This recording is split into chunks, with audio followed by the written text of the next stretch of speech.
إن الحمد لله نحمده ونستعينه ونستغفره ونؤمن به ونتوكل عليه ونعوذ بالله من شرور أنفسنا ومن سيئات أعمالنا من يهده الله فلا مضل له ومن يضلل فلا هادي له أشهد أن لا إله إلا الله وأن محمدا عبده ورسوله أما بعد يا أيها الذين آمنوا اتقوا الله حق تقاته ولا تموتن إلا وأنتم مسلمون يا أيها الناس اتقوا ربكم الذي خلقكم من نفس واحدة وخلق منها زوجها وبث منهما رجالا كثيرا ونساء واتقوا الله الذي تساءلون به والأرحام إن الله كان عليكم رقيبا يا أيها الذين آمنوا اتقوا الله وقولوا قولا سديدا يصلح لكم أعمالكم ويغفر لكم ذنوبكم ومن يطع الله ورسوله فقد فاز فوزا عظيما فإن أصدق الحديث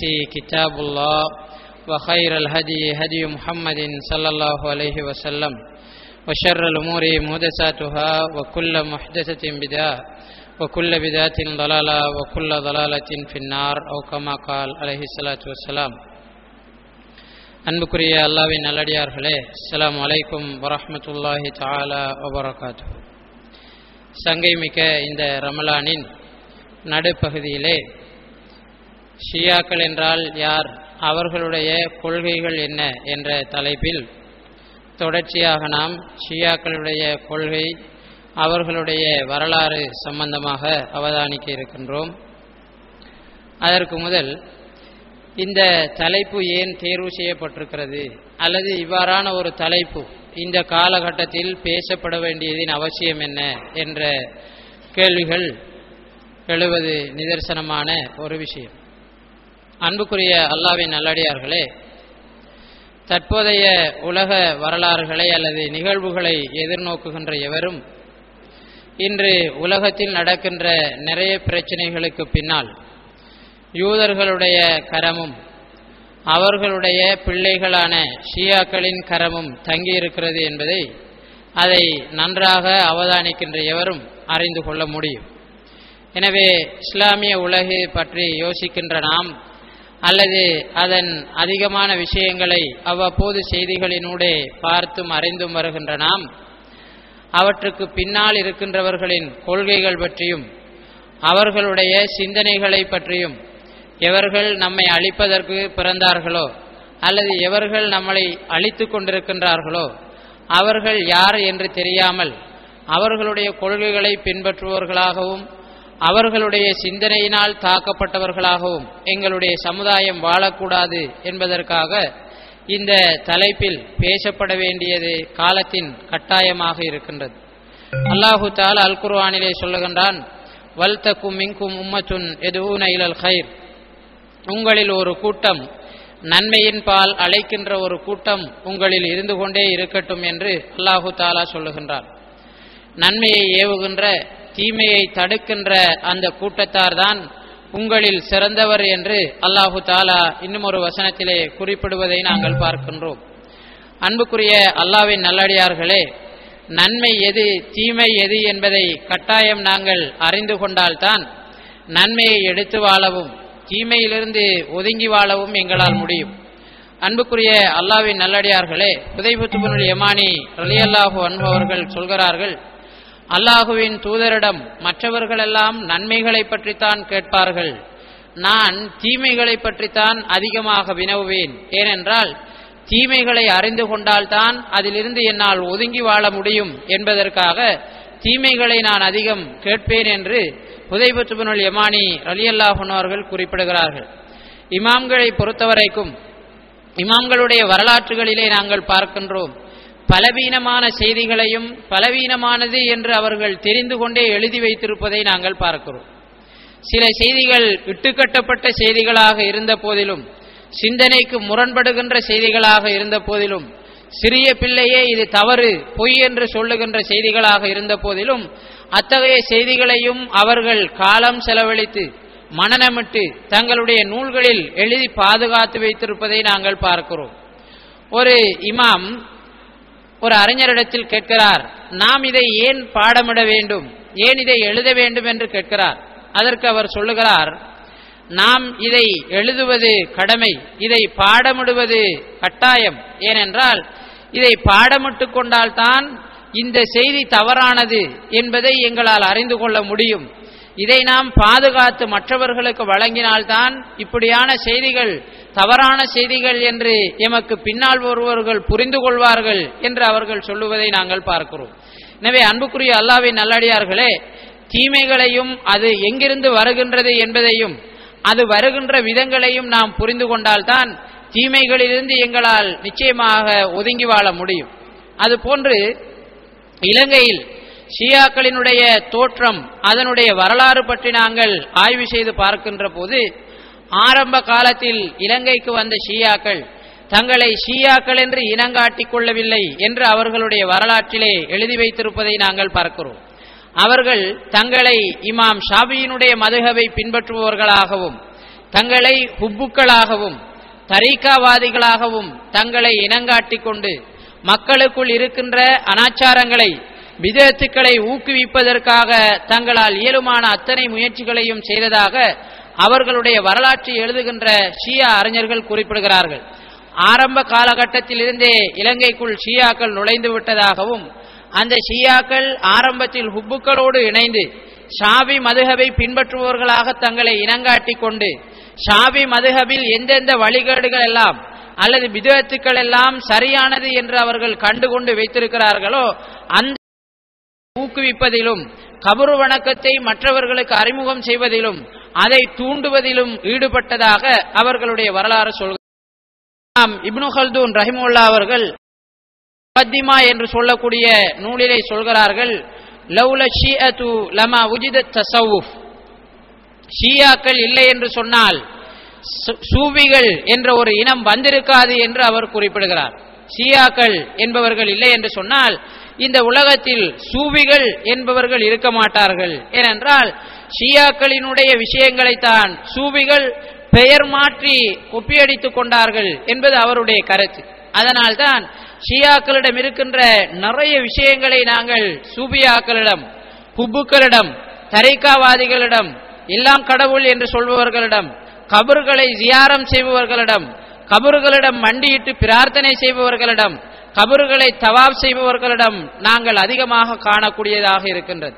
அதனால்தான் நாம் ஷியாக்களை பற்றி கட்டாயம் அறிந்து கொள்ள வேண்டிய அவசியம் இருக்கின்றது. ஏனென்றால் இலங்கையில் முஸ்லிம்களுக்கு மத்தியில் பல நூறு ஆண்டுகளுக்கு முன்னாலிருந்தே ஷியாக்களினுடைய விதை விதைக்கப்பட்டதாகவும் அது நிறைய நீண்ட காலமாக வேறு ஒரு தோற்றத்தில் இலங்கை முஸ்லிம்களுக்கு மத்தியில் விதைக்கப்பட்டதாகவும் அண்மை காலமாக ஷியா என்ற போர்வையில் அது விதைக்கப்பட்டு வருவதாகவும் ஷியாக்களுடைய வரலாற்றை எழுதுகின்ற ஷியா ஆய்வாளர்கள் குறிப்பிடுவதை நாங்கள் பார்க்கின்றோம். இதனால் அவர்களை பற்றி நீண்ட காலம் நாம் தெரியாமல் இருந்துவிட்டோம்.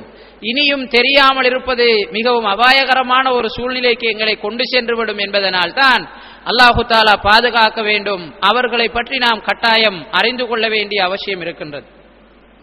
அன்புக்குரிய அல்லாஹ்வின் நல்லடியார்களே, ஷியாக்களுடைய வரலாற்றை வாசிக்கின்ற எவரும் அவர்களில் இருக்கின்ற யூதர்களின் சதியையும் பங்கையும் மறந்துவிட முடியாது. இதனால் யூதர்களை பற்றி கட்டாயம் எங்களுக்கு மத்தியில் ஒரு அறிமுகம் இருக்க வேண்டிய அவசியம் இருக்கிறது.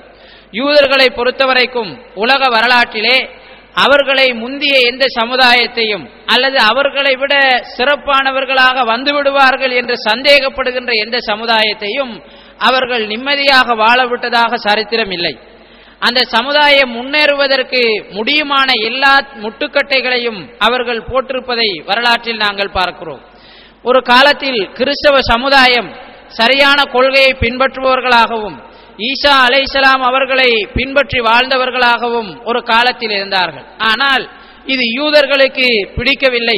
இதனால் யூதர்கள் கிறிஸ்தவ சமுதாயத்திற்குள் நுழைந்து அந்த கிறிஸ்தவ சமுதாயத்தினுடைய ஏகத்துவ கொள்கையையும் அதனுடைய தூய்மையான சிந்தனைகளையும் இறைவனால் வழங்கப்பட்டிருந்த கொள்கைகளையும் திரிவுபடுத்தி புதிய நூட்களை அவர்களுக்கு உருவாக்கி அந்த கொள்கைக்கே அர்த்தம் இல்லாமல் யூதர்கள் உருவாக்கிய கொள்கையே கிறிஸ்தவம் என்று நம்பி கிறிஸ்தவர்கள் பின்பற்றுகின்ற அளவுக்கு கிறிஸ்தவ சமுதாயத்தை சீர்குலைத்ததாக மதங்களை பற்றி ஆய்வு செய்கின்ற அறிஞர்கள் குறிப்பிடுவதை நாங்கள் பார்க்கிறோம். இது யூதர்கள் இஸ்லாமிய வரலாற்றிலும் உலக வரலாற்றிலும் மேற்கொண்டிருக்கின்ற மிகப்பெரியதொரு வேலையாக இருக்கின்றது. எந்த ஒரு சமுதாயம் தன்னை முந்திவிடும் என்று அவர்கள் நினைக்கிறார்களோ அந்த சமுதாயத்தினுடைய கலாச்சாரங்களையும் அந்த சமுதாயத்தினுடைய பாரம்பரியங்களையும் அந்த சமுதாயத்தினுடைய ஏகத்துவ கொள்கையையும் அல்லது அந்த சமுதாயம் நம்பி வாழுகின்ற வேதங்களையும் அந்த சமுதாயத்தினுடைய கலாச்சார அம்சங்களை சீர்குலைப்பதிலும் அவர்களை சின்னாபின்னப்படுத்துவதிலும் அவர்களுக்கு மத்தியில் சரியான தலைமைத்துவம் வந்துவிடக்கூடாது என்பதிலும் யூதர்கள் மிகவும் கண்ணும் கருத்துமாக செயல்பட்டிருப்பதை உலக வரலாறு எங்களுக்கு சொல்லி காட்டுகிறது. யூதர்களை பொறுத்தவரைக்கும் இறுதியாக ஒரு நபி வருவார், அவர் மதீனாவிலே அவருக்கென்று புகழோங்கும் என்பது யூதர்களுடைய வேதத்தில் சொல்லப்பட்ட ஒரு விஷயம். அதனால் யூதர்கள் மதீனாவில் வந்து குடியேறினார்கள். அந்த இறுதி நபி எங்களிலிருந்து வர வேண்டும் என்று அவர்கள் நினைத்தார்கள். உலகத்தில் என்ன நல்லது நடந்தாலும் அது எங்கள் ஊடாக நடக்க வேண்டும் என்று நினைப்பது யூதர்களினுடைய முறை, யூதர்களுடைய எண்ணம். அது அவர்களை விட்டு வேறு ஒருவரின் கைக்கு போகுமாக இருந்தால் அதை அவர்கள் சகித்துக் கொள்வது கிடையாது, அதை அழித்து விடுவதற்கு அவர்கள் முயற்சி செய்வார்கள். எனவே யூதர்கள் அவர்களுடைய வேதத்தின்படி கடைசி நபி ஒருவர் வருவார், அவர் மதீனாவிலே அரசை உருவாக்குவார், அவரை யாராலும் அழிக்க முடியாது என்று சொல்லுகின்ற அளவுக்கு பெரியதொரு வல்லரசாக அது மாறும் என்று சொல்லப்பட்ட விஷயங்கள் எல்லாம் அவர்களுடைய வேதங்களில் இருந்ததால் இந்த முஹம்மதை நாம் அழிப்பது கடினம், அதனால் எங்களிலிருந்து அவர்கள் வர வேண்டும் என்று நினைத்து அவர்கள் மதீனாவிலே நிறைய குடியேறினார்கள். ஆனால் யூதர்களுக்கு இது மிகப்பெரியதொரு அடியாக இருந்தது. மக்காவில் பிறந்த ரசூல் ஸல்லல்லாஹு அலைஹி வஸல்லம் அவர்கள் மதீனாவுக்கு ஹிஜ்ரத் செய்கிறார்கள், யூதர்களிலிருந்து அவர்கள் வரவில்லை. இதனால் யூதர்களுக்கு இது மிகப்பெரிய ஒரு சிக்கலாக அமைந்தது. அதனால் யூதர்கள் ரசூல் ஸல்லல்லாஹு அலைஹி வஸல்லம் அவர்களோடு சேர்ந்தும் ரசூல் ஸல்லல்லாஹு அலைஹி வஸல்லம் அவர்களுக்கு வெளியில் இருந்தும் நிறைய சதித்திட்டங்களை தீட்டியதை ரசூல் ஸல்லல்லாஹு அலைஹி வஸல்லம் அவருடைய வரலாற்றை படிக்கின்ற நாம் உணர்ந்து கொள்ள முடியும். ரசூல் ஸல்லல்லாஹு அலைஹி வஸல்லம் அவர்களுடன் ஒப்பந்தம் செய்திருந்த பனு கைனுகா, பனு நுதைர் போன்ற கோத்திரங்கள் எல்லாம் ரசூல் ஸல்லல்லாஹு அலைஹி வஸல்லம் அவருடைய எதிரிகளுடன் கைகோர்த்து கொண்டு ரசூல் ஸல்லல்லாஹு அலைஹி வஸல்லம் அவர்களையும் முஸ்லிம்களையும் அழித்தொழிப்பதற்கு முயற்சி செய்த வரலாறு எமக்கு தெரியும். அஹ்ஸாப் யுத்தத்தின் போது இது நடந்தேறியது. அதுபோன்று உஹது யுத்தத்திலே ரசூல் ஸல்லல்லாஹு அலைஹி வஸல்லம் அவர்களும் சஹாபாக்களும் வருகின்ற நேரம் அப்துல்லா பின் உபை இப்னு சலூல் என்று சொல்லக்கூடிய யூதன் நயவஞ்சகனுடைய தலைமையில் 300 பேரை அவன் இஸ்லாமிய படையிலிருந்து பிரித்து சென்றதை நாம் அறிவோம். அன்புக்குரிய அல்லாஹ்வின் நல்லடியார்களே, இப்படி யூதர்களுடைய சதி வேலைகள் ரசூல் ஸல்லல்லாஹு அலைஹி வஸல்லம் அவருடைய காலத்தில் அவருக்கு உள்ளிருந்தும் அவருக்கு கட்டுப்படுகிறோம் என்று நடித்து வெளியில் இருந்தவர்களாலும் ரசூல் ஸல்லல்லாஹு அலைஹி வஸல்லம் அவர்களையும் அவர்கள் ஏற்றுக்கொண்டிருக்கின்ற சமுதாயத்தையும் அழிப்பதற்கான வேலைகள் நடந்ததை நாங்கள் பார்க்கிறோம். ரசூல் ஸல்லல்லாஹு அலைஹி வஸல்லம் அவர்களை கொலை செய்வதற்கே அவர்கள் சில சந்தர்ப்பங்களில் முயற்சித்த வரலாறுகளை எல்லாம் நாங்கள் பார்க்கிறோம். இப்படி அவர்கள் எந்த முயற்சிகளில் ஈடுபட்டாலும் ரசூல் ஸல்லல்லாஹு அலைஹி வஸல்லம் அவருடைய காலத்தில் அவர்களால் தோல்விக்கு மேல் தோல்வியை சந்திக்கவே முடிந்தது. என்ன காரணம் என்றால் ரசூல் ஸல்லல்லாஹு அலைஹி வஸல்லம் அவர்களை பொறுத்தவரைக்கும் அல்லாஹ்வுடன் நேரடி தொடர்பு அவருக்கு இருந்தது. ரசூல் ஸல்லல்லாஹு அலைஹி வஸல்லம் அவர்களை பொறுத்தவரைக்கும் நேரடியான தொடர்பு அவருக்கு இருந்தது. என்ன நடந்தாலும் வஹீயின் மூலம் ரசூல் ஸல்லல்லாஹு அலைஹி வஸல்லம் அவர்களுக்கு அது அறிவிக்கப்பட்டது. ரசூல் ஸல்லல்லாஹு அலைஹி வஸல்லம் அவருடைய காலத்தில் யூதர்கள் ரசூல் ஸல்லல்லாஹு அலைஹி வஸல்லம் அவர்களுக்கு எதிராக சதித்திட்டம் தீட்டுகிறார்கள் என்று சொன்னால் அது பெரும்பாலும் ரசூல் ஸல்லல்லாஹு அலைஹி வஸல்லம் அவர்களுக்கு அறிவிக்கப்பட்டு கொண்டே இருந்தது. மஸ்ஜித் ஒரு பள்ளி வாயிலை ரசூல் ஸல்லல்லாஹு அலைஹி வஸல்லம் அவர்களை எதிர்ப்பதற்காக கட்டினார்கள். ரசூல் ஸல்லல்லாஹு அலைஹி வஸல்லம் அவர்களை அந்த பள்ளி வாயிலுக்கு வந்து தொழுமாறும் அந்த முனாபிக்குகள் யூதர்கள் வேண்டிக் கொண்டார்கள். முஸ்லிமாக நடித்து வாழ்ந்தவர்கள். ரசூல் ஸல்லல்லாஹு அலைஹி வஸல்லம் அவர்கள் ஒரு யுத்தத்திலிருந்து மீண்டு வருகின்ற போது அந்த பள்ளியில் தொழுவதாக ஒப்புக்கொண்டு சென்றார்கள். ரசூல் ஸல்லல்லாஹு அலைஹி வஸல்லம் அவர்களுக்கு இது தெரியாது. ஆனால் அல்லாஹு தஆலா வஹி அறிவிக்கிறான், இந்த பள்ளி உண்மையில் அல்லாஹுவை வணங்குவதற்காக கட்டப்பட்ட பள்ளி அல்ல, உன்னை எதிர்ப்பதற்காகவும் முஸ்லிம்களை எதிர்ப்பதற்காகவும் கட்டப்பட்ட பள்ளி என்று அல்லாஹு தஆலா ரசூல் ஸல்லல்லாஹு அலைஹி வஸல்லம் அவர்களுக்கு புரிய வைத்த பிறகு அந்த பள்ளியை தொழுவ வருகிறேன் என்று சொன்ன ரசூல் ஸல்லல்லாஹு அலைஹி வஸல்லம் அவர்கள் யுத்தத்திலிருந்து மீண்டு வரும்போதே அந்த பள்ளியை தகர்ப்பதற்கான அத்தனை ஆயத்தங்களுடன் வந்த வரலாறு எங்களுக்கு தெரியும். அன்புக்குரிய அல்லாஹ்வின் நல்லடியார்களே, இதெல்லாம் யூதர்களுக்கு பெரியதொரு பிரச்சனையாக இருந்தது. அது போன்ற ரசூல் ஸல்லல்லாஹு அலைஹி வஸல்லம் அவர்கள் சொல்கிறார்கள், மசீரத்த ஷஹர், நான் ஒரு மாதம் நடக்கின்ற அளவு தூரம் பயத்தை பட்டிருக்கிறேன். அதாவது என்னை பற்றிய பயம் ஒரு மாத தூரம் நடந்தால் எவ்வளவு தூரம் போவோமோ அந்த அளவு தூரத்தில் இருக்கிற ஒருவனுக்கு என் மீது பயம் இருக்கும். அந்த அளவுக்கு அல்லாஹு தஆலா எனக்கு உதவி செய்திருக்கிறான் என்று ரசூல் ஸல்லல்லாஹு அலைஹி வஸல்லம் அவர்கள் சொன்னார்கள். அப்ப ரசூல் ஸல்லல்லாஹு அலைஹி வஸல்லம் அவர்களை பற்றிய அச்சமும் யூதர்களுக்கு பெரியதொரு பயமாக இருந்தது. அவர்களுடைய வேலைகளை முழு மூச்சுடன் செய்வதற்கு இவை இரண்டும் பெரிய முட்டுக்கட்டைகளாக இருந்தன. ரசூல் ஸல்லல்லாஹு அலைஹி வஸல்லம் அவர்கள் மரணிக்கிறார்கள். மரணித்ததும் யூதர்களுக்கு பெரியதொரு சந்தர்ப்பம் கிடைக்கிறது. ரசூல் ஸல்லல்லாஹு அலைஹி வஸல்லம் அவருடைய மரணத்துடன் வஹீயினுடைய தொடர்பு நின்று போகிறது. ரசூல் ஸல்லல்லாஹு அலைஹி வஸல்லம் அவர்கள் மீது இருந்த அச்சம் இல்லாமல் போகிறது. எனவே பின்வருகின்ற காலத்தில் முழுமையாக இஸ்லாத்தை அழிப்பதற்கும் அதனுடைய அதிகார பலத்தை இல்லாமலாக்குவதற்குமான முயற்சிகளை அவர்கள் செய்கிறார்கள். அபூபக்கர் ரலியல்லாஹு அன்ஹு அவருடைய காலத்தில் நிறைய பிரச்சனைகள் தோன்றியதை நாம் பார்க்கிறோம். அபூபக்கர் ரலியல்லாஹு அன்ஹு அவர்கள் குறுகிய சொற்ப காலம்தான் ஆட்சி செய்தார்கள். ஆனால் அதிகமான பிரச்சனைகளை அவர்கள் முகம் கொடுத்தார்கள். ஒரு கூட்டம் ஜக்காத்து கொடுக்க மறுத்தது, இன்னும் ஒரு கூட்டம் ரசூலுல்லாஹ் மரணித்து விட்டார், இனி இந்த இஸ்லாத்திற்கும் எங்களுக்கும் சம்பந்தம் கிடையாது என்று இஸ்லாத்தை விட்டுட்டே ஒரு கூட்டம் போனது. இன்னும் ஒரு கூட்டம் பொய் நபிமார் என்ற போர்வையில், அவர்களும் நபிமார்கள் என்ற போர்வையில் பிரச்சாரம் செய்ய ஆரம்பித்தார்கள். இப்படி அபூபக்கர் ரலியல்லாஹு அன்ஹு அவருடைய காலத்திலும் நிறைய பிரச்சனைகள் உருவாக்கப்பட்டதை நாங்கள் பார்க்கிறோம். உமர் ரலியல்லாஹு அன்ஹு அவருடைய காலம், அதிலும் கடைசியாக உமர் ரலியல்லாஹு அன்ஹு அவர்கள் கொலை செய்யப்படுகின்ற அளவுக்கு விஷயம் முத்திப்போன வரலாறு எங்களுக்கு தெரியும். அபூ லுலுஆ அல் மஜூசி என்பவன் உமர் ரலியல்லாஹு அன்ஹு அவர்களை கொலை செய்கின்ற நிலைமைக்கு வந்தார். உமர் ரலியல்லாஹு அன்ஹு அவருடைய காலத்தை பொறுத்தவரைக்கும் யூதர்களுக்கு ரசூல் ஸல்லல்லாஹு அலைஹி வஸல்லம் அவருடைய காலத்திற்கு பிறகு மிகப்பெரிய சவால் மிக்க ஒரு காலமாக உமர் ரலியல்லாஹு அன்ஹு அவருடைய காலம் இருந்தது. ஏனென்றால் வரலாற்று ஆசிரியர்கள் உமர் ரலியல்லாஹு அன்ஹு அவருடைய காலத்தை பற்றி சொல்லும்போது உமர் ரலியல்லாஹு அன்ஹு அவருடைய ஆட்சியை விட அவருடைய கையில் இருந்த சாட்டைத்தான் எல்லோருக்கும் பயம் இருந்தது என்று சொல்கிறார்கள். ஏனென்றால் உமர் ரலியல்லாஹு அன்ஹு அவர்கள் தீமையை கண்டால் உடனடியாக ஐனைக்கே தண்டிச்சுடுவாங்க. எப்பவுமே அவர் போகின்ற போது அவருடன் ஒரு சாட்டையையும் வைத்துக் கொள்வார். தீமையை கண்டால் உடனே ஐனைக்கு தண்டனை வழங்கக்கூடியவராக அவர் இருந்தார். இதனால் யூதர்களுக்கும் இஸ்லாத்திற்கு எதிரானவர்களுக்கும் உமர் ரலியல்லாஹு அன்ஹு அவருடைய காலம் மிகவும் சிக்கலான ஒரு காலமாக இருந்தது. எனவே யூதர்களும் இஸ்லாத்தின் எதிரிகளும் உமர் அலியை கொலை செய்கின்ற முடிவுக்கு வருகிறார்கள்.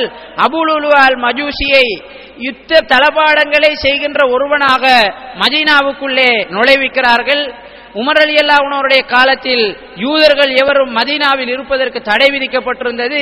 ஆனாலும் இவன் முஸ்லிம்களுக்கு பிரயோசனப்படுவான், யுத்த தளபாடங்களை இவன் செய்பவனாக இருக்கிறான் என்பதனால் அபூ லுலுஆவுக்கு அவர் இடம் கொடுத்திருந்தார். அவனே உமர் ரலியல்லாஹு அன்ஹு அவருடைய உயிருக்கு உலை வைக்கக்கூடியவனாக மாறினான் என்கிற வரலாற்றை நாங்கள் பார்க்கிறோம். அதற்கு பிறகு உஸ்மான் ரலியல்லாஹு அன்ஹு அவருடைய காலம் வருகிறது. உஸ்மான் ரலியல்லாஹு அன்ஹு அவருடைய காலத்தின் ஆரம்ப 6 வருடங்களும் சுமூகமான ஆட்சி இருக்க, உஸ்மான் ரலியல்லாஹு அன்ஹு அவருடைய கடைசி 6 வருடங்களும் மிகவும் சிக்கலான ஒரு காலமாக மாறுகிறது. அதிகமான யூதர்கள், நெருப்பு வணங்கிகள், கிறிஸ்தவர்கள், பாரசீகர்கள் எல்லாம் முஸ்லீமாக நடித்து இஸ்லாத்திற்குள் நுழைகிறார்கள். அவர்களுடைய நோக்கம் முஸ்லிம்களுடைய அதிகாரத்தை இல்லாமல் செய்ய வேண்டும், முஸ்லிம்களுடைய வெற்றிகளுக்கு தடையாக அமைய வேண்டும், போராட்டங்களை, முஸ்லிம்களுடைய போராட்டங்களை குறைக்க வேண்டும், அவர்களுக்குள் உள்வெட்டு பிரச்சனைகளை உருவாக்க வேண்டும் என்பதுதான் அவர்களுடைய நோக்கமாக இருந்தது. இந்த நோக்கத்தில் பெரியதொரு குழு வேலை செய்தது என்றாலும் அவர்களுக்கு தலைமை தாங்குகின்றவனாக அப்துல்லாஹ் இப்னு சபா என்பவன் இருக்கிறான். அவனுடைய மேற்பார்வையின் கீழ் நிறைய குழுக்கள் வேலை செய்ததை வரலாறு எங்களுக்கு சொல்கிறது.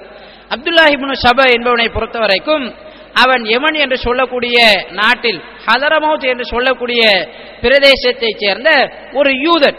அவனுடைய தந்தையின் பெயர் சொல்லப்படவில்லை, அவனுடைய தாயின் பெயர் சௌதா என்று சொல்லப்படுகிறது. அந்த யூதன் உஸ்மான் ரலியல்லாஹு அன்ஹு அவருடைய காலத்தின் கடைசி பகுதியில் முஸ்லிமாக தன்னை இனங்காட்டிக் கொண்டு இஸ்லாத்திற்குள் நுழைகிறான், மதீனாவுக்கு வருகிறான்.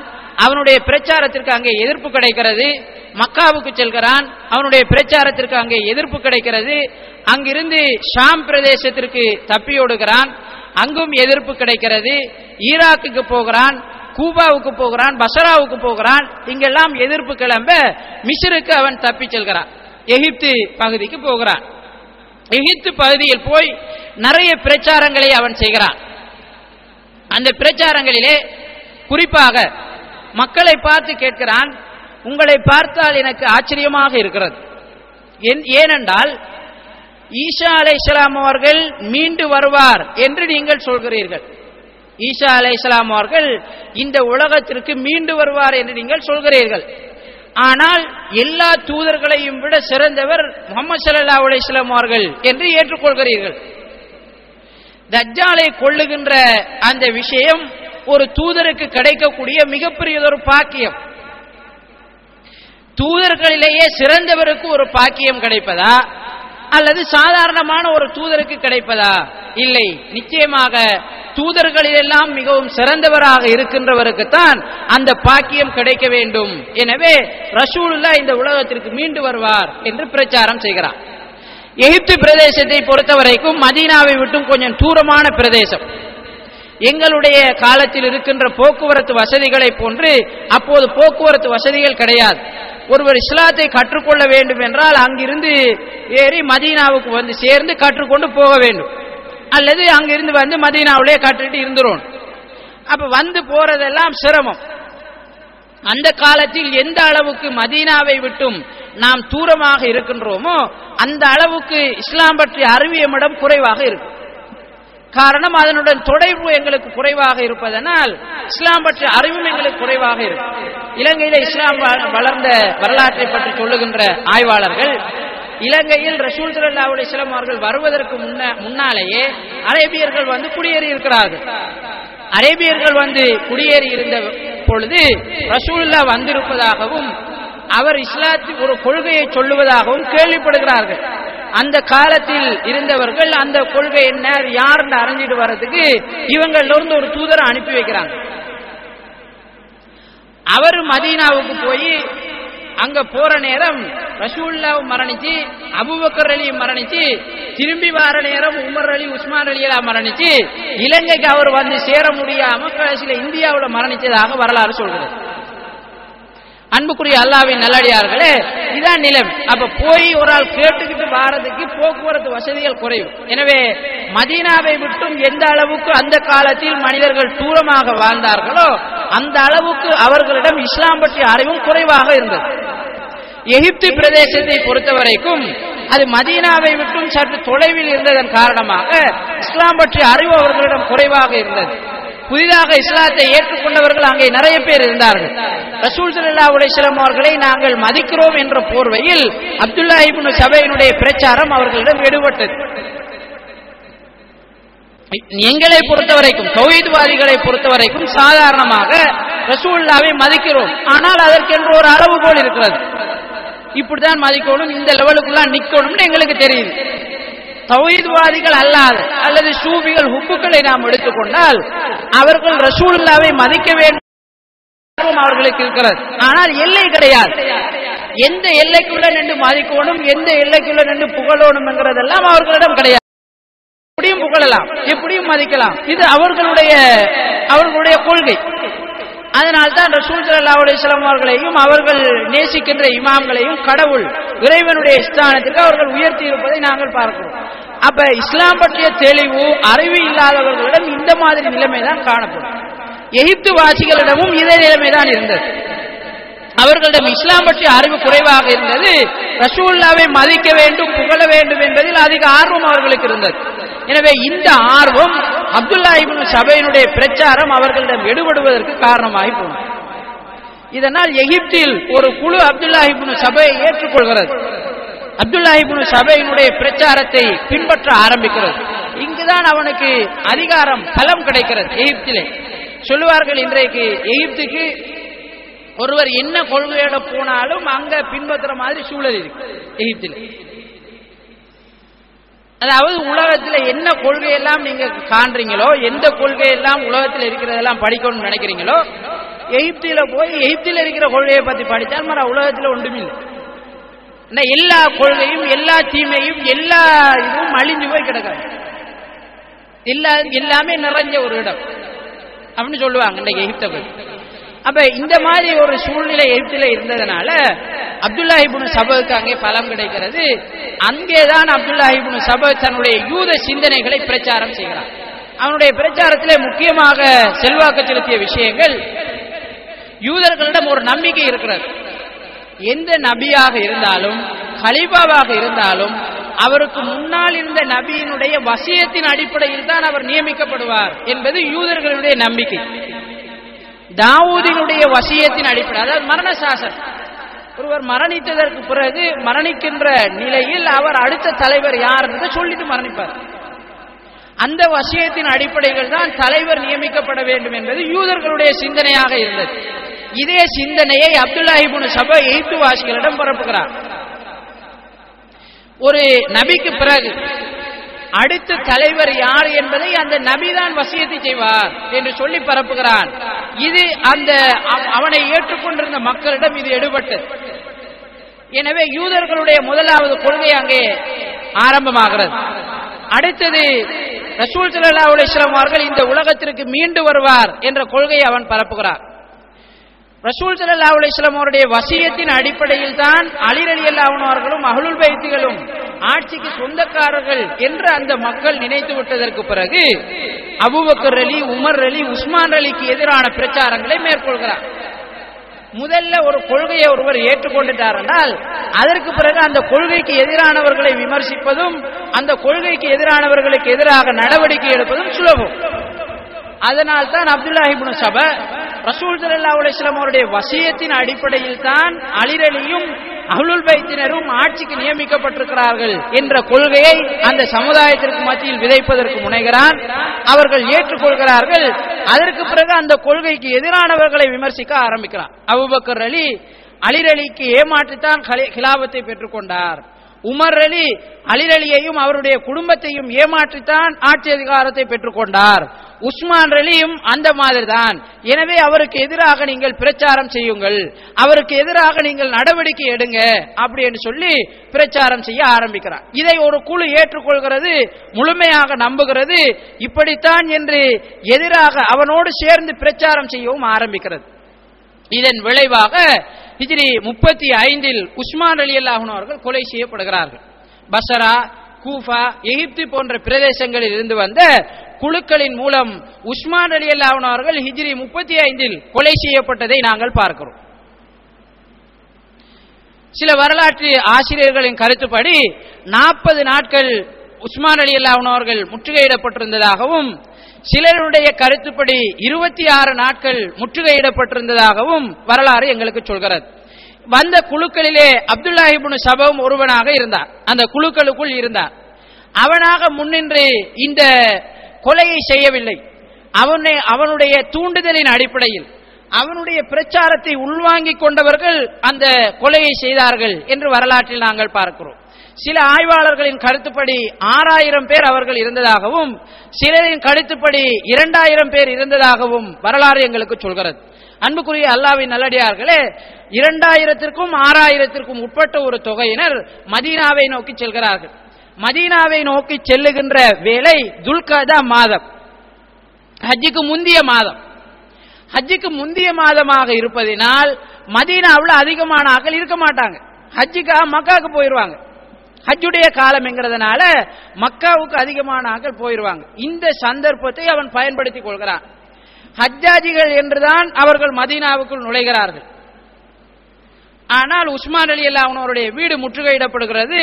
உஸ்மான் ரலியல்லாஹு அன்ஹு அவர்கள் ஆட்சியிலிருந்து இறங்க மறுக்கிறார்கள். இந்த கும்பல் எதை சொல்கிறதோ, உஸ்மான் அலிக்கு எதிரான பிரச்சாரம் எதெல்லாம் சொல்கிறதோ அதற்கெல்லாம் பதில் கொடுத்தால் போதுமானது என்று உஸ்மான் ரலியல்லாஹு அன்ஹு அவர்கள் நினைக்கிறார்கள். அவர்களுக்கு எதிராக போராடுவதற்கு அனுமதி கேட்டவர்களுக்கெல்லாம் நீங்கள் போராட வேண்டாம் என்று உஸ்மான் ரலியல்லாஹு அன்ஹு அவர்கள் தடை செய்கிறார்கள். அன்புக்குரிய அல்லாஹ்வின் நல்லடியார்களே, இது உஸ்மான் ரலியல்லாஹு அன்ஹு அவர்களுக்கு ரசூல் ஸல்லல்லாஹு அலைஹி வஸல்லம் அவர்கள் ஏற்கனவே செய்த ஒரு முன்னறிவிப்பு. ஒரு தோட்டத்தில் ரசூல் ஸல்லல்லாஹு அலைஹி வஸல்லம் அவர்களும் அபூபக்கர் அலியும் உமர் அலியும் இருக்கிறாங்க. உஸ்மான் ரலியல்லாஹு அன்ஹு அவர்கள் அந்த தோட்டத்திற்கு போறதுக்கு அனுமதி கேட்கிறாங்க.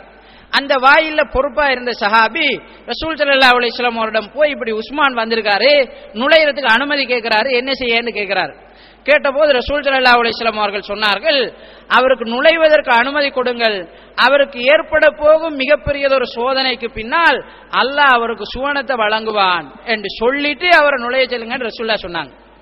அப்ப உஸ்மான் ரலியல்லாஹு அன்ஹு அவர்கள் சொன்னார்கள், அப்படி என்றால் அந்த நேரம் எனக்கு அல்லாஹு தஆலா பொறுமையை தர வேண்டும் என்று உஸ்மான் ரலியல்லாஹு அன்ஹு அவர்கள் பிரார்த்தனை செய்து கொண்டார்கள். வேறொரு அறிவிப்பிலே ரசூல் ஸல்லல்லாஹு அலைஹி வஸல்லம் அவர்கள், உஸ்மானே, உனக்கு ஏற்பட போகின்ற மிகப்பெரிய சோதனையின் போது அல்லாஹு தஆலா உனக்கு பொறுமையை தருவானாக என்று அறிவிப்பு செய்யப்பட்டிருக்கிறது. அதுபோன்று உமர் ரலியல்லாஹு அன்ஹு அவர்களும் அபூபக்கர் ரலியல்லாஹு அன்ஹு அவர்களும் உஸ்மான் ரலியல்லாஹு அன்ஹு அவர்களும் உஹது மலையின் மீது நிற்கிறார்கள். உஹது மலை நடுங்குகிறது. ரசூல் ஸல்லல்லாஹு அலைஹி வஸல்லம் அவர்கள், உஹதே உஸ்புத், நீ உறுதியாக இரு, ஆடாதே, உனக்கு மேலே ஒரு நபியும் ஒரு சித்திக்கும் 2 ஷஹீதுகளும் நிற்கிறார்கள் என்று ரசூல் ஸல்லல்லாஹு அலைஹி வஸல்லம் அவர்கள் சொன்னார்கள். நபி என்கிறது ரசூலுல்லாஹ், சித்திக் என்கிறது அபூபக்கர் ரலியல்லாஹு அன்ஹு அவர்கள், 2 ஷஹீதுகள் என்பது உமர் ரலியும் உஸ்மான் ரலி. எனவே உஸ்மான் ரலியல்லாஹு அன்ஹு அவர்கள் ஷஹீதாக்கப்படுவார்கள், பெரியொரு சோதனை அவருக்கு நடக்கும், அதில் அவர் பொறுமையாக இருக்க வேண்டும் என்பதெல்லாம் ரசூல் ஸல்லல்லாஹு அலைஹி வஸல்லம் அவர்கள் முன்னறிவிப்பு செய்த உஸ்மானிடம் வேண்டிக் கொண்ட விஷயங்கள் ரலியல்லாஹு அன்ஹு. இதனை அறிந்து கொண்ட உஸ்மான் ரலியல்லாஹு அன்ஹு அவர்கள் மக்களை போராடாமல் தடுக்கிறார்கள், போராட வேண்டாம் என்று சொல்கிறார்கள். ரசூலுல்லாஹ் அறிவித்த சந்தர்ப்பம் இதுவாக இருந்தால் நான் கொலை செய்யப்படுவது திண்ணம், அதில் மற்றவர்களை கொண்டே பழி கொடுப்பதற்கு உஸ்மான் ரலியல்லாஹு அன்ஹு அவர்கள் விரும்பவில்லை. ரசூலுல்லாஹ் அறிவிச்ச சந்தர்ப்பம் இதுவாக இருந்துச்சுமென்றால் உஸ்மான் அலி கொலை செய்யப்பட்டுருவாங்க. எப்படி எத்தனை பேர் போராடினாலும் சரி, எத்தனை பேர் மரணித்தாலும் சரி. எனவே மற்றவர்கள் ரசூல் ஸல்லல்லாஹு அலைஹி வஸல்லம் அவர்கள் முன்னறிவிப்பு செய்த சந்தர்ப்பமாக இது இருப்பதனால் அதில் என்று உஸ்மான் ரலியல்லாஹு அன்ஹு அவர்கள் நினைத்தார்கள். அவர்கள் பொறுமையாக இருக்கிறார்கள். உஸ்மான் ரலியினுடைய ஒவ்வொரு காரியங்களாக தடுக்கப்பட்டு கொண்டே வருகிறது. உஸ்மான் ரலியல்லாஹு அன்ஹு அவர்கள் வெளியில் செல்ல முடியாது, அவருடைய உணவுகளுக்கு தடை போடப்படுகிறது, வெளியிலே ஒது செய்வதற்கு செல்ல முடியாமல் இருக்கிறது. கடைசி கட்டத்தில் தண்ணீர் கூட அவருக்கு குடிப்பதற்கு வழங்கப்படவில்லை என்று வரலாறுகளிலே நாங்கள் பார்க்கிறோம். உஸ்மான் ரலியல்லாஹு அன்ஹு அவர்கள் குர்ஆன் ஓதிக்கொண்டிருந்த நேரம் உஸ்மான் ரலியல்லாஹு அன்ஹு அவர்களுடைய வீட்டிலே நுழைந்து அவரை கொலை செய்கிறார்கள். அந்த குர்ஆனிலே அவருடைய இரத்தங்கள் படிந்திருந்ததாக வரலாற்றிலே நாங்கள் பார்க்கிறோம். இப்படி உஸ்மான் ரலியல்லாஹு அன்ஹு அவருடைய கொலை நடக்கிறது. இதுவும் இந்த யூதரினால் நடக்கிறது. உஸ்மான் ரலியல்லாஹு அன்ஹு அவருடைய கொலைக்கு பிறகுதான் ஷியா என்கிற பதம் உலக வரலாற்றில் ஆரம்பிக்கிறது. ஷியா என்கிற பதம் உஸ்மான் ரலியல்லாஹு அன்ஹு அவருடைய கொலைக்கு பிறகுதான் உருவாகிறது. இந்த பதம் எப்போ உருவாகிச்சு என்கிறதுல ஷியா அறிஞர்களுக்கு மத்தியில் கருத்து முரண்பாடு இருக்கிறது. சிலர்கள் சொல்றாங்க ரசூல் ஸல்லல்லாஹு அலைஹி வஸல்லம் அவருடைய காலத்திலிருந்து வந்ததாகவும், சிலர் சொல்கிறார்கள் ரசூல் ஸல்லல்லாஹு அலைஹி வஸல்லம் அவருடைய காலத்திற்கு முன்னால் இருந்து வந்திருப்பதாகவும், உஸ்மான் ரலியல்லாஹு அன்ஹு அவருடைய கொலைக்கு பின்னால் தான் இந்த பதம் வந்தது என்று சிலரும், ஹுசைன் ரலியல்லாஹு அன்ஹு அவருடைய கொலைக்கு பின்னால் தான் இந்த பதம் உருவானது என்று சிலரும் குறிப்பிடுகிறார்கள். இவர்களில் எவர்களிடத்திலும் சரியான ஆதாரபூர்வமான தகவல்கள் கிடையாது. ஆனால் அஹ்லுஸ் சுன்னா அறிஞர்கள் ஆதாரபூர்வமாக அதை பதிவு செய்து வைத்திருக்கிறார்கள். ஷியா என்ற பதம் இஸ்லாமிய வரலாற்றிலே உஸ்மான் ரலியல்லாஹு அன்ஹு அவருடைய கொலைக்கு பின்னால் அலி ரலியல்லாஹு அன்ஹு அவருடைய ஆட்சியில் தான் தோற்றம் பெறுகிறது. ஷியா என்று சொன்னால் ஆதரவாளர்கள், பின்பற்றுபவர்கள், நேசர்கள், உதவியாளர்கள் என்பது அதன் அர்த்தமாகும். அலி ரலியல்லாஹு அன்ஹு அவருடைய ஆட்சி காலத்தில் அலி ரலியல்லாஹு அன்ஹு அவர்கள் பொறுப்பேற்றதற்கு பிறகு தன்னுடைய ஆட்சியிலே உஸ்மான் ரலியல்லாஹு அன்ஹு அவருடைய காலத்தில் யாரெல்லாம் கவர்னர்களாக இருந்தார்களோ, அதாவது மாநிலங்களுக்கு, சின்ன சின்ன தீவுகளுக்கு, இன்றைக்கு நாடுகளாக இருக்கின்ற பல பிரதேசங்களுக்கெல்லாம் அன்றைக்கு ஒரே தலைமைத்துவத்தின் கீழ் கவர்னர்களாக பொறுப்பாக்கப்பட்டிருந்தார்கள். நிர்வாக தலைவர்கள் என்ற அடிப்படையில் பொறுப்பாக்கப்பட்டிருந்தாங்க. அலி ரலியல்லாஹு அன்ஹு அவர்கள் வந்ததற்கு பிறகு உஸ்மான் ரலியல்லாஹு அன்ஹு அவருடைய காலத்தில் இருந்த எல்லா இந்த மாதிரி நிர்வாக தலைவர்கள், கவர்னர்களை எல்லாம் அலி ரலி நீக்குறாங்க. ஷாம் பிரதேசத்தில் முஆவியா ரலியல்லாஹு அன்ஹு அவர்கள் கவர்னராக இருக்கிறார். இவர் அபூபக்கர் ரலியல்லாஹு அன்ஹு அவருடைய காலத்தில் இருந்தார், உமர் ரலியல்லாஹு அன்ஹு அவருடைய காலத்தில் இருந்தார், உஸ்மான் ரலியல்லாஹு அன்ஹு அவருடைய காலத்திலும் இருந்தார். அதனால ஷாம் பிரதேசத்தில் அவருக்கென்று பெரியதொரு பலம் இருந்தது. முஆவியா ரலியல்லாஹு அன்ஹு அவர்களுக்கு நீண்ட காலம் அவர் தலைமைத்துவத்தில் இருந்ததாலும் அவருடைய தலைமைத்துவம் பற்றிய குறைகள் அந்த மக்களுக்கு மத்தியில் இருக்கல. சிறப்பாக அவர் தலைமைத்துவத்தை கொண்டு சென்றதனாலும் அபூபக்கர் அலியும் நியமிச்சாங்க, உமர் அலியும் அதை நியமிச்சாங்க, உஸ்மான் அலியும் நியமிச்சாங்க. காரணம் என்னென்றால் அவருடைய நிர்வாகம் அந்த அளவு குவாலிட்டியா இருந்துச்சு. அதனால அந்த மக்கள்கிட்டையும் பெரியதொரு எதிர்ப்பு அவருக்கு இருக்கல. அந்த மக்களிடம் பெரியதொரு ஆதரவையும் பலத்தையும் திரட்டி கொண்ட ஒருவராக முஆவியா ரலியல்லாஹு அன்ஹு அவர்கள் இருந்தார்கள். அலி ரலியல்லாஹு அன்ஹு அவர்களிடம் இருந்து கட்டளை வருகிறது, கவர்னரை நீங்குமாறு கட்டளை வருகிறது. முஆவியா ரலியல்லாஹு அன்ஹு அவர்கள் இதுக்கு மறுப்பு தெரிவிக்கிறார்கள். அலி ரலியல்லாஹு அன்ஹு அவர்களுக்கு அவர் பைஅத் செய்யவில்லை. என்ன காரணம் என்று கேட்டதுக்கு முஆவியா ரலியல்லாஹு அன்ஹு அவர்கள் சொல்கிறார்கள், உஸ்மான் ரலியல்லாஹு அன்ஹு அவர்களை பொறுத்தவரைக்கும் அவர் என்னுடைய சாச்சாவின் மகன் அல்லது பெரிய தந்தையின் மகன். அவர் அநியாயமான முறையில் கொலை செய்யப்பட்டிருக்கிறார். அவரை கொலை செய்தவர்கள் என்று சந்தேகிக்கப்படக்கூடியவர்கள் அல்லது அவரை கொலை செய்தவர்கள் அலியினுடைய படையிலே இருக்கிறார்கள், அலி ரலியல்லாஹு அன்ஹு அவர்களுடன் இருக்கிறார்கள். எனவே அந்த கொலையாளிகளை முதலில் ஒப்படைக்க வேண்டும், அந்த கொலையாளிகளுக்கு தகுந்த தண்டனையை அவர் கொடுக்க வேண்டும். அதற்கு பிறகு ஷாம்வாசிகளிலே பைஅத் செய்கின்ற முதலாவது ஆளாக நான் இருப்பேன் என்று முஆவியா ரலியல்லாஹு அன்ஹு அவர்கள் சொன்னாங்க. அவங்க ஒத்தபடியா நின்றாங்க. பைஅத் செய்ய முடியாது, கவர்னர் பதவியிலிருந்து நீங்க முடியாது. அவரு அந்த உஸ்மான் அலியுடைய கொலையாளிகளை தன்னுடைய படையில் வைத்துக் கொண்டு அவங்களுக்கு தண்டனை கொடுக்காம, அவங்கள தண்டிக்கிறத பத்தி யோசிக்காம என்னையே நீக்கணும், அங்க தண்டனை முதல்ல கொடுக்க சொல்லி நான் அதுக்கு பிறகு பைஅத் செய்றேன் முஆவியா ரலியல்லாஹு அன்ஹு அவர்கள் நின்றார்கள். இது வரலாறு. இதன் காரணமாக ரெண்டு பேருக்கு மத்தியில வந்த பிரச்சனையினால் முஆவியா ரலியல்லாஹு அன்ஹு அவர்களுக்கு எதிராக அலி ரலியல்லாஹு அன்ஹு அவர்கள் படை திரட்டி வருகிறார்கள். அலி ரலியல்லாஹு அன்ஹு அவர்கள் இப்படி படை திரட்டி வராங்கன்ற செய்தியை கேள்விப்பட்டோன்னு முஆவியா ரலியல்லாஹு அன்ஹு அவர்கள் தன்னை அதிகமாக நேசிக்கின்ற மக்களிடம் அதை சொல்கிறார்கள். முஆவியா ரலியல்லாஹு அன்ஹு அவர்களுடன் சேர்ந்து ஒத்துழைப்பதாக அந்த மக்களும் வாக்குறுதி கொடுக்கிறாங்க. அதன் அடிப்படையில் முஆவியா ரலியல்லாஹு அன்ஹு அவர்களும் படை திரட்டி கொண்டு செல்கிறார்கள். சிஃபீன் என்ற இடத்துல சந்திக்கிறாங்க. யுத்தம் நடக்குது. இங்கதான் ஷியத்து அலி ஷியத்து முஆவியா என்ற பதப்பிரயோகம் வருகிறது. ஷியத்து அலி என்றால் அலியினுடைய சாரார், அலியை பின்பற்றுபவர்கள், அலியை நேசிப்பவர்கள் என்ற ஒரு கூட்டம் இருந்தது.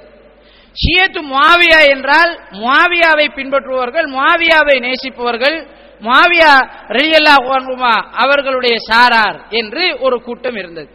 இங்குதான் சிஃபீன் என்ற இடத்தில் தான் ஷியா என்ற பதம் பிறக்கிறது என்பதை வரலாற்று ஆய்வாளர்கள் எமக்கு சொல்லி காட்டுவதை நாங்கள் பார்க்கிறோம். சிஃபீன் யுத்தம் நடக்கிறது, அதற்கு பிறகு சமரசமாக அது முடிகிறது என்பது எங்களுக்கு தெரிந்த வரலாறு. இந்த சிஃபியூன் யுத்தத்திற்கு பிறகுதான் ஷியா என்ற பதம் பிரபல்யம் ஆகிறது. இதில் தான் இருவருக்கு மத்தியில் முரண்பாடு ஏற்படுகிறது. ஷியத்து அலி என்ற ஒரு சாராரும் ஷியத்து முஆவியா என்ற ஒரு சாராரும் பிறக்கிறார்கள். இந்த பிரிவு என்பது வெறும் அரசியல் ரீதியான பிரிவாக அல்லது உஸ்மான் ரலியல்லாஹு அன்ஹு அவர்களை கொலை செய்தவர்களுக்கு பழிக்கு பழி வாங்குவது என்ற காரணத்திற்காக வந்த பிரிவாக இருந்ததை தவிர மார்க்க ரீதியான பிரிவாக அது இருக்கவில்லை, கொள்கை ரீதியான பிளவாக அது இருக்கவில்லை. இதனால் தான் அலி ரலியல்லாஹு அன்ஹு அவர்களிடம் முஆவியா ரலியல்லாஹு அன்ஹு அவர்களுக்கும் இவருக்கும் ஏற்பட்ட பிளவு பற்றி கேட்கப்பட்ட போது அலி ரலியல்லாஹு அன்ஹு அவர்கள் சொல்கிறார்கள், எம்மை பொறுத்தவரைக்கும் நாம் சிஃபியூன் என்ற இடத்திலே சந்தித்துக் கொண்டோம். எங்களுக்கு மத்தியில் நடந்த சில நிகழ்வுகள் நடந்தேறிவிட்டன. எங்களுடைய இரட்சகன் ஒன்று, நாங்கள் பின்பற்றுகின்ற கொள்கை ஒன்று, நாங்கள் எல்லாம் சகோதரர்கள், அதில் கருத்து முரண்பாடு கிடையாது. ஆனால் நாங்கள் உஸ்மான் ரலியல்லாஹு அன்ஹு அவருடைய கொலையில் எங்களுக்கும் பங்கு இருப்பதாக அவர்கள் நினைக்கிறார்கள். ஆனால் நிச்சயமாக நாங்கள் அதில் நிரபராதிகள், எங்களுக்கும் அதற்கும் பங்கு கிடையாது என்று அலி ரலியல்லாஹு அன்ஹு அவர்கள் குறிப்பிடுகிறார்கள். தொடர்பு இல்லை என்று அலி ரலியல்லாஹு அன்ஹு அவர்கள் குறிப்பிடுகிறார்கள். இந்த சந்தர்ப்பத்தில் ஒரு விஷயத்தை நாம் கட்டாயம் விளங்கிக் கொள்ள வேண்டும்.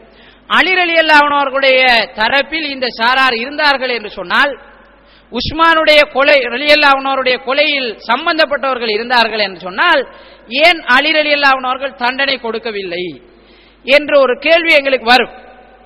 இதற்கு அறிஞர்கள் காரணம் சொல்கிறார்கள். என்ன காரணம் என்றால், அலி ரலியல்லாஹு அன்ஹு அவர்கள் ஆட்சியை ஏற்றுக்கொண்ட நேரம், ஆட்சி பொறுப்புக்கு வந்த நேரம், இஸ்லாமிய உலகு பெரிய பிரச்சனைகளுக்கு முகம் கொடுத்தது. ஆட்சி ஒரு தள்ளாட்டத்தில் இருந்துச்சு. இந்த டைம்ல உஸ்மான் ரலியல்லாஹு அன்ஹு அவர்களை கொலை செய்த அந்த கும்பல் பலம் பொருந்திய ஒரு கும்பலாக இருந்தது. இந்த பலம் பொருந்திய முஸ்லிம்கள் என்ற போர்வையில் உள்ளுக்குள் இருந்தது. எதிராக படையெடுக்க போனால், இந்த கும்பலுக்கு எதிராக போனால் ஆட்சிக்கு மேலும் பலவீனமாகிவிடும் என்று அலி ரலியல்லாஹு அன்ஹு அவர்கள் நினைத்தார்கள். இதே பிரச்சனை தான் முஆவியா ரலியல்லாஹு அன்ஹு அவர்கள் ஆட்சிக்கு வந்ததற்கு பிறகும் இருந்தது. அதனால்தான் முஆவியா ரலியல்லாஹு அன்ஹு அவர்களால் கூட அந்த குழுவுக்கு தண்டனை கொடுத்துக்கலாம் போச்சு.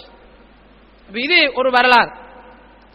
இதுல நாங்க நடுநிலைமையா இருக்கணும். அஹ்லுஸ் சுன்னah வல் ஜமாஅத்தினரை பொறுத்தவரைக்கும் சஹாபாக்களுக்கு மத்தியில் நடந்த எந்த பிரச்சனையாக இருந்தாலும், பிளவாக இருந்தாலும், அதில் இவர் சரி செய்தார், இவர் குற்றமிழைத்தார் என்ற கருத்து கிடையாது.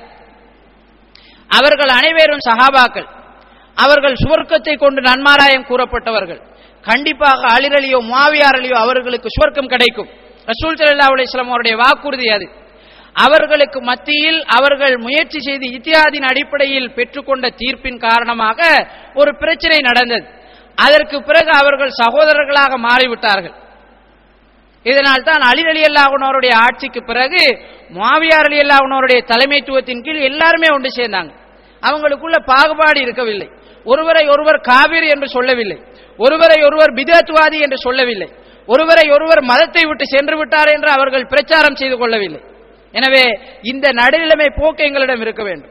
தவறு என்பது நிகழ்ந்திருக்கிறது, யாரிடம் தவறு இருக்கிறது என்பது எங்களுக்கு தெரியாது. இது சாராருமே சுவர்க்கத்தை கொண்டு நன்மாராயம் கூறப்பட்டவர்கள். யார் தவறிழைத்தார்கள் என்பது எங்களுக்கு பிரச்சனை இல்லை. அல்லாஹு தஆலா அவர்கள் இருவரையும் பொருந்திக் கொண்டிருக்கிறான்.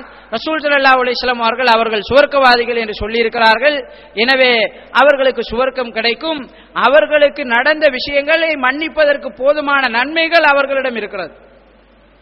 அவர்களுக்கு மத்தியிலே ஏற்பட்ட தீமைகளை அல்லாஹு தஆலா மன்னிப்பதற்கு போதுமான நன்மைகளை அவர்கள் செய்திருக்கிறார்கள். எனவே நாம் அதை மேலும் மேலும் அலசிக்கொண்டு நமது பட்டியலை நாசமாக்க வேண்டிய அவசியம் இல்லை. இது ஒரு குழுவை பற்றி கட்டாயம் நாம் இஸ்லாமிய வரலாற்றில் தெரிந்து கொள்ள வேண்டும் என்பதற்காக இந்த வரலாற்றை இங்கே சொல்லுகிறோம். எனவே அன்புக்குரிய அல்லாஹ்வின் நல்லடியார்களே, முஆவியா ரலியும் அலி ரலியும் தனித்தனி பிரிவுகளாக இருந்தார்கள். இவர்களுக்கு மத்தியில் இருவரையும் குழப்புவதற்காக யூதர்களும் கிறிஸ்தவர்களும் நெருப்பு வணங்கிகளும் பாரசீகர்களும் நிறைய பேர் நுழைந்திருந்தார்கள். ஒவ்வொரு தரப்பிலும் இருந்தார்கள். முஆவியா தரப்பிலும் இருந்தாங்க, அலி ரலியுடைய தரப்பிலும் இருந்தார்கள். இவர்களுடைய பிரச்சாரம் ஆரம்ப காலகட்டத்தில் பெரிதாக எடுபடவில்லை.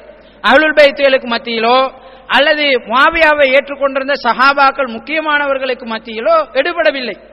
இதனால் தான் அவர்கள் ஒருவரை ஒருவர் காபிர் என்று சொல்லவில்லை, ஒருவரை ஒருவர் பிதஅத்வாதி என்று சொல்லவில்லை, ஒருவரை ஒருவர் மார்க்கத்தை விட்டு சென்று விட்டார் என்று அவர்கள் பிரச்சாரம் செய்யவில்லை. இருவர்களும் ஒருவரை ஒருவர் பொருந்திக் கொண்டார்கள். மற்றவருக்கு சலாம் சொல்லக்கூடியவர்களாக இருந்தார்கள். இருவர்களுக்கு மத்தியில் பிரிக்க முடியாத நேசம் இருந்தது. ஒரே பிரச்சனை, உஸ்மான் ரலிய கொலையாளிகளுக்கு தண்டனை வழங்குறது, இதெல்லாம் பிரச்சனை இருந்துச்சு. அதனால்தான் அலி ரலியல்லாஹு அன்ஹு அவர்கள் மரணித்ததற்கு பிறகு ஹசன் ரலியல்லாஹு அன்ஹு அவர்கள் தலைமை பொறுப்பை ஏற்றுக்கொண்டார்கள். பிறகு 6 மாசத்துக்கு பிறகு முஆவியா கிட்ட தலைமைத்துவ பொறுப்பை கொண்டு ஒப்படைச்சு நீங்களே கலீஃபாவா இருங்க என்று ஹசன் ரலி சொன்னாங்க. ஏன்? அவருக்கு தெரியும் உள்வீட்டு பிரச்சனை, இதுல நாம என்ன செய்யலாது, வெற்றி காண முடியாது. ஏனென்றால் எங்களை அவரை ஏற்றுக்கொண்டிருப்பவனாக நடிப்பவனே அவருடைய ஆதரவாளர் என்று சொல்பவர்களை அவரை கொலை செய்யறாங்க. அவரை கொலை செய்யறதுக்கு ட்ரை பண்றாங்க. ஹசன் அலி கூபாவில் அவருடைய பொருளாதாரத்தை திருடுகிறார்கள். அவருக்கு அடித்து காயம் ஏற்படுத்துறாங்க. அவரை பிடிச்சு போய் ரகசியமா முஆவியா கிட்ட கொடுக்கறதுக்கு முக்தார் தகவி முயற்சி செய்யறான். எனவே இந்த மாதிரி விஷயங்கள் எல்லாம் பார்த்து போட்டு ஹசன் அலி சொன்னாங்க, என்னை நம்புவதாக என்னை நேசிப்பதாக சொல்லுகின்ற உங்களிடம் இருப்பதை விட எனக்கு எதிராக படை திரட்டுவராக இருக்கின்ற முஆவியாவிடம் நான் போய் இருப்பது எனக்கு மிகவும் பாதுகாப்பானது என்று நான் கருதுகிறேன் என்று ஹசன் ரலியல்லாஹு அன்ஹு அவர்கள் சொன்னார்கள். இப்படி சொல்லிட்டு ஹசன் அலி கொண்டை தலைமைத்துவ பொறுப்பு முஆவியா கிட்ட ஒப்படைக்கிறாங்க. முஆவியா ரலியல்லாஹு அன்ஹு அவர்களுக்கு பையத் செய்கிறார்கள். ஹுசைன் அலி பையத் செய்கிறார்கள். இன்னபிற சஹாபாக்களும் பையத் செய்கிறார்கள். ஒரே தலைமைத்துவத்தின் கீழ் இஸ்லாமிய சமுதாயம் ஒன்றுபடுகிறது. முஆவியா ரலியல்லாஹு அன்ஹு அவருடைய காலத்தில் பல வெற்றிகளை இஸ்லாமிய உலகம் சந்தித்ததையும் இஸ்லாம் பல நாடுகளுக்கு பரவியதையும் இஸ்லாமிய வரலாறு எங்களுக்கு சொல்கிறது. இதற்கு பிறகும் அஹ்லுல் பைத்துகளுக்கும் சஹாபாக்களுக்கும் மத்தியில் அஹ்லுஸ் சுன்னா அறிஞர்களுக்கு மத்தியில் எந்த பிளவும் இருக்கவில்லை, கருத்து முரண்பாடு இருக்கவில்லை, சிக்கல்கள் இருக்கவில்லை, காவிர்கள் என்று அவர்களை தாங்கள் விமர்சித்துக் கொள்ளவில்லை. அலி ரலியல்லாஹு அன்ஹு அவருடைய பிள்ளைகள், அவருடைய பெயர்களை நாங்கள் பார்க்கிறோம். Abu Bakr, Umar, Usman. அப்படி அலி ரலியல்லாஹு அன்ஹு அவர்கள் தன்னுடைய பிள்ளைக்கு பெயர் வைத்திருக்கிறார்கள். அப்படி என்றால் அலி ரலியல்லாஹு அன்ஹு அவர்கள் அந்த மனிதர்களை பொருந்தி கொண்டார்கள் என்பது அர்த்தம். ஹுசைன் ரலியல்லாஹு அன்ஹு அவருடைய பிள்ளைகள் அபூபக்கர், உமர். அது மாதிரி ஹசன் அலிக்கும் அபூபக்கர் என்ற ஒரு குழந்தை இருந்ததாக நாங்கள் பார்க்கிறோம். இது மாதிரி முஆவியா ரலியல்லாஹு அன்ஹு அவருடைய குடும்பத்தில் அஹ்லுல் பைத்தை சேர்ந்தவர்கள் திருமணம் முடித்துக் கொண்டார்கள். மாறி மாறி திருமணம் நடந்துச்சு. முஆவியா ரலி குடும்பத்தை சேர்ந்த ஆண்கள் இந்தியால ரசூலுல்லாஹ்வுடைய குடும்பத்தார்கள் திருமணம் முடிச்சுக்கிட்டாங்க. இந்தியால இருக்கிற ஆண்கள் அங்கால இருக்கிற பெண்களை திருமணம் முடித்துக் கொண்டார்கள். இப்படி சுமூகமான ஒரு உறவு அவர்களுக்கு மத்தியில் நிலவியது. அது மாதிரி அதிகமாக முஆவியா ரலியல்லாஹு அன்ஹு அவர்கள் அஹ்லுல் பைத்துகளை நேசிக்கக்கூடியவர்களாக இருந்தார்கள் என்று நாங்கள் பார்க்கிறோம். இஸ்லாமிய வரலாற்றிலே ஹசன் ரலியல்லாஹு அன்ஹு அவர்களுக்கு அதிகமாக முஆவியா ரலியல்லாஹு அன்ஹு அவர்கள் கொடை கொடுத்திருக்கிறார்கள். ஹுசைன் ரலியல்லாஹு அன்ஹு அவர்களுக்கு கொடை கொடுத்திருக்கிறாங்க. இன்னும் சொல்ல போனால் ஹசன் ரலியல்லாஹு அன்ஹு அவர்களை இவ்வளவு இருக்கு வந்து எடுத்துட்டு போன்னு முஆவியா ரலி கூப்பிட்டு இருக்கிறாங்க. இந்த மாதிரி அதிகமான கொடைகளை ஹசன் ரலி முஆவியாவிடமிருந்து ஏற்றுக்கொண்டதினால் முஆவியா ஹசன் ரலிய ஷியாக்கள் விட்டுட்டாங்க.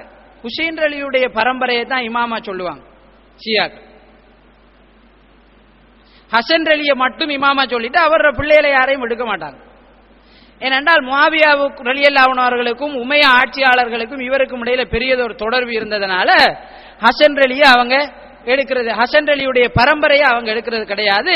ஹசன் ரலியை மட்டும் இமாமாக சொல்லுகின்ற வரலாற்றை நாங்கள் பார்க்கிறோம். எனவே அன்புக்குரிய அல்லாஹ்வின் நல்லடியார்களே, இந்த ஆரம்ப காலகட்டத்தில் வந்த ஷியா என்று சொல்லக்கூடிய இந்த சொல்லின் பிரயோகம் மத ரீதியான பிளவுகளையோ சகோதரத்துவ ரீதியான பிளவுகளையோ அல்லது கொள்கை ரீதியான பிளவுகளையோ காட்டவில்லை. வெறும் உஸ்மான் ரலியல்லாஹு அன்ஹு அவருடைய கொலையாளிகளுக்கு தண்டனை வழங்குவது உடனடியாகவா அல்லது காலதாமதப்படுத்தியா என்பதில் தான் அந்த பிளவு ஏற்பட்டதை தவிர மத ரீதியான ஒரு பிளவாக இருக்கவில்லை என்பதை நாங்கள் இஸ்லாமிய வரலாற்றில் புரிந்து கொள்கிறோம். இன்ஷா அல்லாஹ் எப்படி இது மத ரீதியான பிளவாக வளர்ச்சி கண்டது, இந்த மத ரீதியான பிளவுக்குள் மோசமான கொள்கைகள் எப்படி புகுந்தன, யூத சிந்தனைகள் அலி ரலியல்லாஹு அன்ஹு அவருடைய பெயரிலேயே, ஹசன் ரலியல்லாஹு அன்ஹு அவருடைய பெயரிலேயே, ஹுசைன் ரலியல்லாஹு அன்ஹு அவருடைய பெயரிலேயே, அவர்களுடைய பிள்ளைகளிலேயே எப்படி இஸ்லாமிய சமுதாயத்திற்குள் ஷியா என்ற போர்வையில் புகுந்தது என்பதை அடுத்து வருகின்ற வகுப்புகளிலே அவதானிப்போம்.